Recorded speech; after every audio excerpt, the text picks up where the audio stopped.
Bismillahirrahmanirrahim. Assalamualaikum warahmatullahi wabarakatuh. Selamat siang, salam sejahtera untuk kita semua. Jumpa lagi dalam acara podcast Ngopi, ngobrolin inspirasi dan aspirasi Kantor Wilayah Kementerian Hukum Nusa Tenggara Barat. Saya Hermanto dengan senang hati akan memandu kegiatan bincang kita pada hari ini, yang tentunya saya juga tidak sendiri, ditemani oleh dua orang narasumber yang sangat berkompeten di bidangnya masing-masing. Saya perkenalkan langsung. Pertama, narasumber kita dari eksternal, yaitu Ibu Dr. Sri Sulistiawati, STME. Beliau adalah Lurah Dasan Cemen, Kecamatan Sandubaya, Kota Mataram. Selamat datang Ibu di kantor wilayah. Ya, selamat datang dan selamat siang. Terima kasih atas kehadirannya.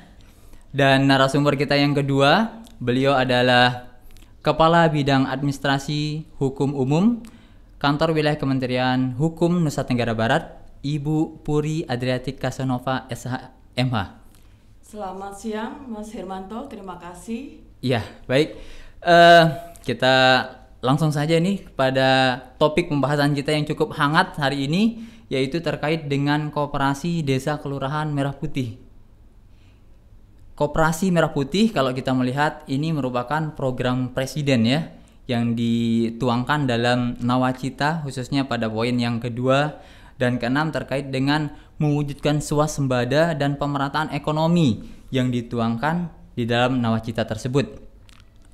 Kalau masyarakat mungkin sudah terbiasa dengan istilah koperasi, tapi sekarang ada istilah lagi, Koperasi Merah Putih.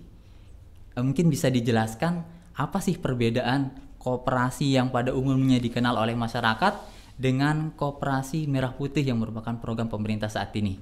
Silakan, mungkin kami persilakan kepada narasumber pertama, Ibu. Saya panggil Ibu Sri saja boleh? Ya, Ibu Sri juga boleh, Ibu Sulis juga boleh. Oh, Ibu Sulis. Baik, mungkin untuk kesempatan yang pertama saya persilakan kepada Ibu Sulis untuk memberikan klarifikasi apa sih perbedaan koperasi yang pada umumnya dikenal oleh masyarakat dengan Koperasi Merah Putih saat ini. Ya, terima kasih Bapak Hermanto atas berkenannya memberikan saya waktu dan tempat untuk acara ngopi ini. Jadi saya mengapresiasi setinggi-tingginya buat Kementerian Hukum Provinsi NTB yang membuat acara seperti ini. Ini wadah untuk kita mensosialisasikan Koperasi Merah Putih ini, karena memang sangat baru, apalagi terus dikasih deadline yang sangat cepat gitu. Jadi semuanya itu pasti berproses. Jadi kalau saya mengambil pengertian dari Koperasi Merah Putih ini, sangat bagus ya programnya Pak Presiden Prabowo, karena Koperasi Merah Putih ini memiliki nilai dasar perjuangannya. Jadi karena ada merah putih nih, semangat merah putihnya itu masuklah di dalam landasannya koperasi tersebut. Kalau dulu kan koperasi ini hanya mindset masyarakat adalah simpan pinjam. Betul. Tetapi sekarang tidak hanya simpan pinjam saja, tetapi mengedepankan kedaulatan ekonomi rakyat.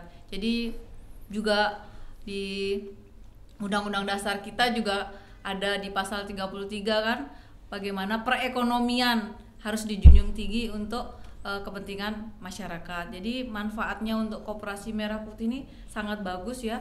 Jadi partisipasi masyarakat yang diutamakan.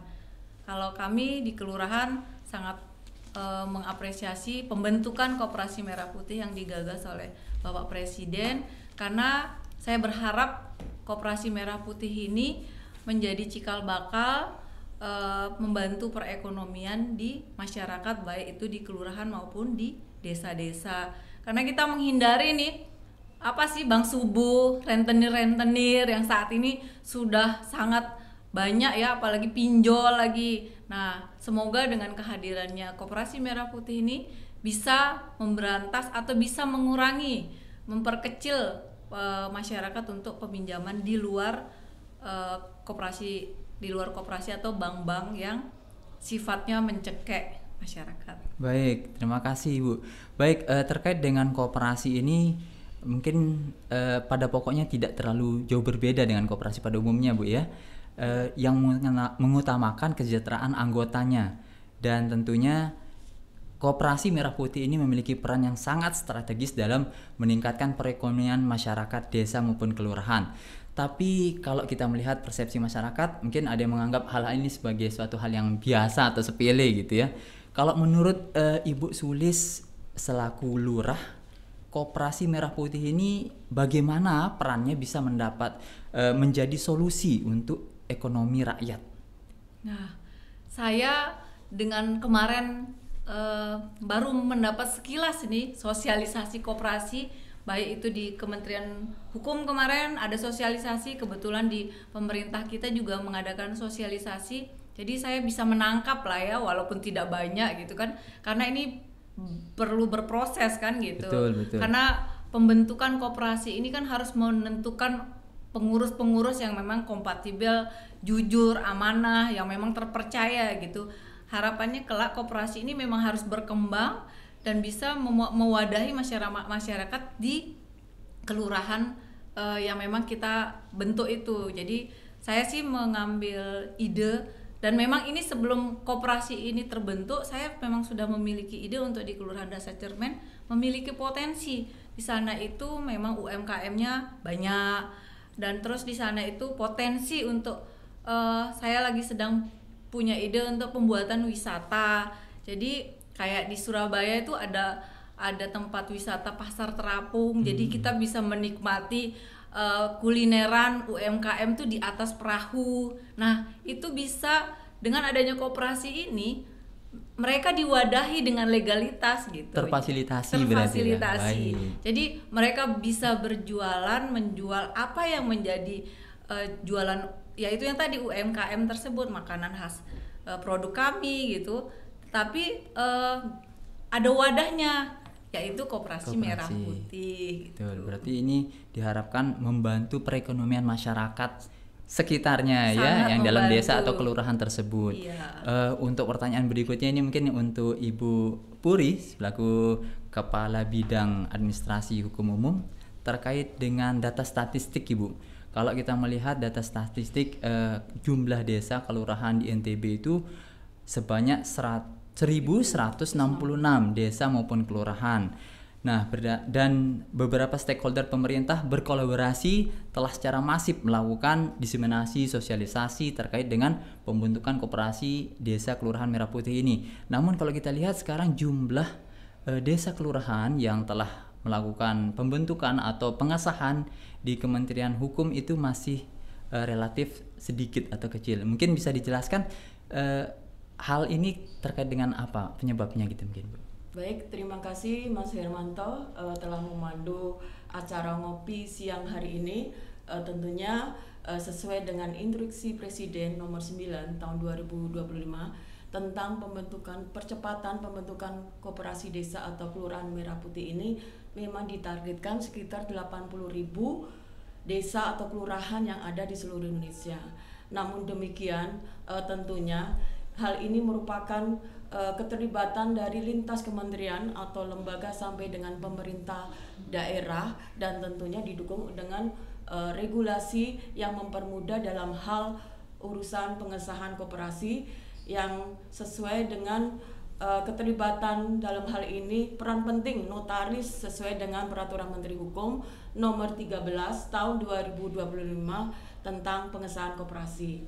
Namun demikian kami informasikan selain itu sesuai dengan surat edaran Menteri Koperasi nomor 1 berkaitan dengan tata cara pembentukan Koperasi Merah Putih ini, ada beberapa tahap kan Ibu Lurah kemarin, salah satunya selain kita melakukan sosialisasi, kita juga diupayakan untuk segera melakukan musyawarah desa atau kelurahan khusus yang tentunya agar di akhir 31 Mei ini sudah tuntas khususnya di wilayah Nusa Tenggara Barat, karena bagaimanapun juga kita tetap senantiasa melakukan kolaborasi bersinergi dengan lembaga, dengan pemerintah daerah baik itu provinsi, kabupaten, kota se-Nusa Tenggara Barat, kemudian juga dengan dinas terkait seperti pemerintah koperasi desa, kemudian dari dinas pemerintahan desa serta notaris yang kita libatkan, dan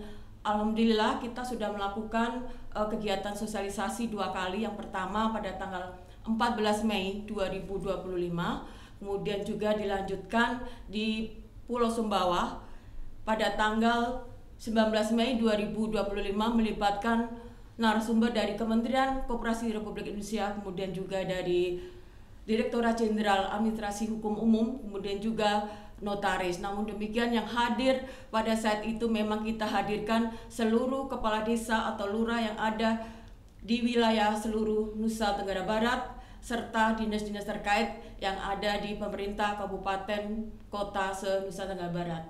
Dan tentunya memang perlu kami informasikan ada beberapa progres mengenai rekapitulasi data terkait dengan desa, koperasi desa kelurahan Merah Putih ini.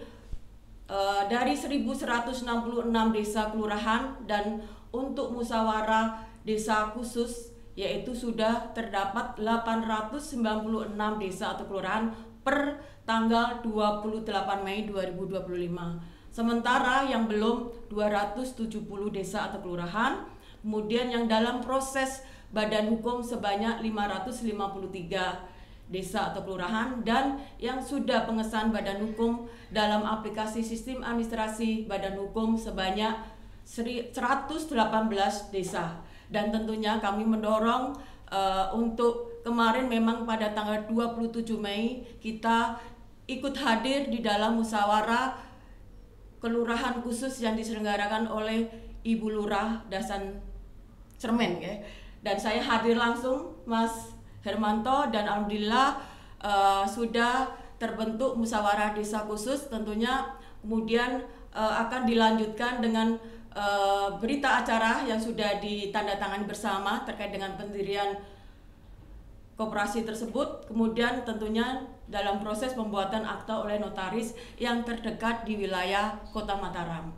Tentunya selain itu ada kendala yang kita hadapi adalah salah satunya adanya desa pemekaran sesuai dengan surat keputusan Menteri Dalam Negeri sebanyak 65 desa kelurahan se-Nusa Tenggara Barat. Ini yang termasuk desa pemekaran diharapkan adanya terdaftar di sistem SABH ini, Mas Hermanto. Tentunya upaya apa yang kita lakukan oleh kantor wilayah, tentunya alhamdulillah kita sudah melakukan bersurat secara resmi ke Direktorat Jenderal Administrasi Hukum Umum untuk agar dapat tercatat di dalam SABH ini sehingga memperlancar proses pendirian badan hukum Koperasi Merah Putih ini.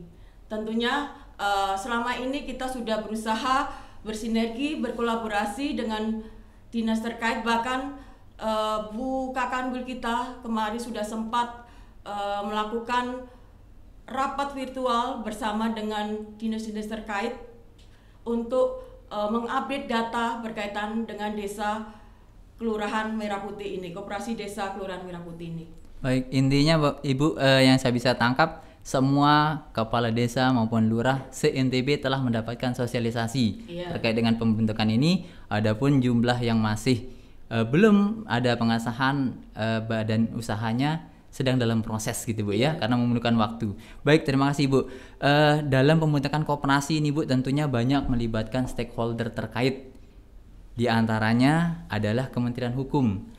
Bagaimana peran Kementerian Hukum yang tentunya diturunkan di kantor wilayah Kementerian Hukum Nusa Tenggara Barat ini terkait dengan pembentukan Koperasi Merah Putih itu Bu?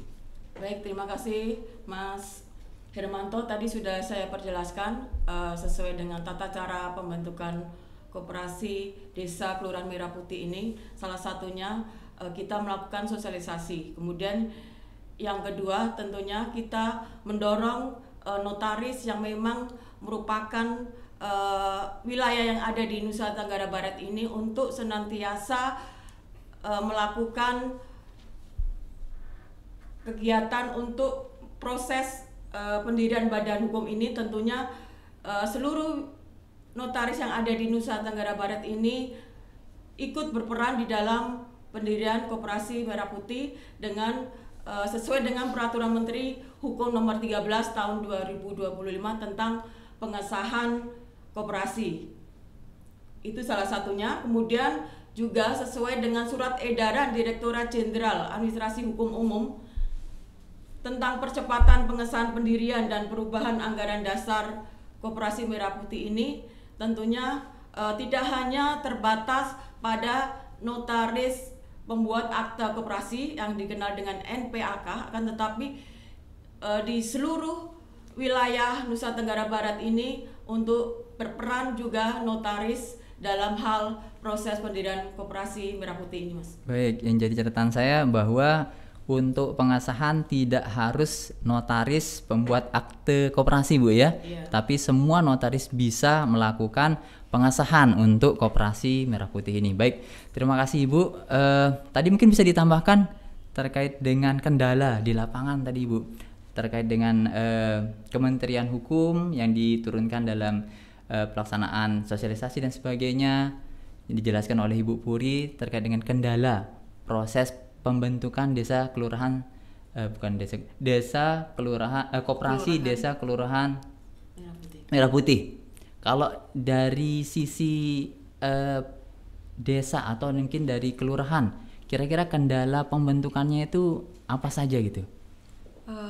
Mungkin kalau untuk di Kelurahan Dasan Cermen insya Allah tidak ada terkendala, karena satu yang tadi saya sampaikan potensinya ada, yang kedua partisipasi masyarakat sangat tinggi di sana. Jadi Bu Puri sendiri menyaksikan bagaimana perjalanan musyawarah kami di Kelurahan Dasan Cermen sangat demokratis, tidak ada maksudnya tidak ada pergejolakan yang sangat berdebat yang perdebatan yang sangat tinggi, karena mereka sudah paham semua arti koperasi itu seperti apa. Dan kebetulan masyarakat saya yang kami undang di sana itu yang memang mempunyai seperti syarat-syarat untuk susunan kepengurusan, loyalitas, amanah, kejujuran, itu semua memang kita pilih lah untuk orang-orang yang hadir di sana itu agar pembentukan koperasi Merah Putih di Dasan Cermen itu berjalan dengan lancar dan tertib. Jadi kami di Kelurahan Dasan Cermen mungkin seperti Bu Puri kemarin sampaikan, pertama kali yang memecah telur untuk musyawarah khusus Kelurahan Dasan Cermen kebetulan Kelurahan Dasan Cermen, karena saya yang menginisiasi untuk pertama kali mengadakan musyawarah tersebut. Jadi memang prepare-nya cukup singkat, tetapi perjalanannya cukup lancar. Jadi saat ini kami tadi diinformasikan oleh notarisnya, karena akte kami sudah jadi, terus proses pesan nama semuanya sedang ada di proses verifikasi di Kementerian Hukum. Berarti tidak ada permasalahan yang cukup signifikan, Bu ya, terkait dengan pembentukan Koperasi Merah Putih ini. Tidak ada. Baik. Kalau untuk di Dasan Cermen tidak ada. Iya. Semoga di desa dan kelurahan yang lainnya juga sama. Mungkin bisa dijelaskan kepada pemirsa podcast terkait dengan tahapan-tahapan bagaimana desa atau kelurahan itu melakukan pembentukan Koperasi Merah Putih ini. Mungkin secara garis besarnya saja. Ya, jadi kan Koperasi Merah Putih ini sangat baru ya sangat baru di launching juga, belum ya di launchingnya juga sama Pak Presiden karena nanti tanggal 12 Juli ya. Betul. Jadi untuk proses pembentukannya ini memang sangat mendadak dan semuanya serba cepat, makanya tadi disampaikan oleh Bu Puri pun kita dibantu untuk percepatan dari sisi administrasinya tadi, notaris-notaris dibentuk seperti itu.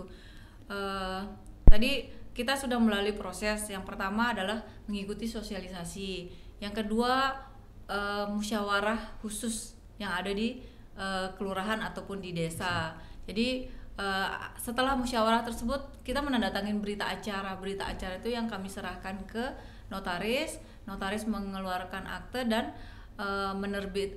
mendaftarkan kami di pesan nama tersebut. Jadi nanti di SABH ya Bu Puri. Jadi seperti itu langkah-langkah yang memang kita ikuti. Mungkin nantinya kita melaksanakan rapat anggota, musyawarah bagaimana mungkin kemarin kami diskusi oleh notaris KBLI-nya itu. Jadi saya juga membentuk KBLI yang ada di akte notaris itu yang memiliki potensi yang ada di wilayah saya gitu. Jadi nanti jangan hanya pembentukan legalitas, saya nggak mau ini hanya sampai di situ saja gitu. Jadi saya berharap karena namanya kita lurah juga tidak harus akan menjadi lurah terus di situ, karena nanti lurah kan di situ menjadi ketua pengawas ekspesionya tuh. Jadi kalau saya pindah kan lurah yang baru yang akan menggantikannya.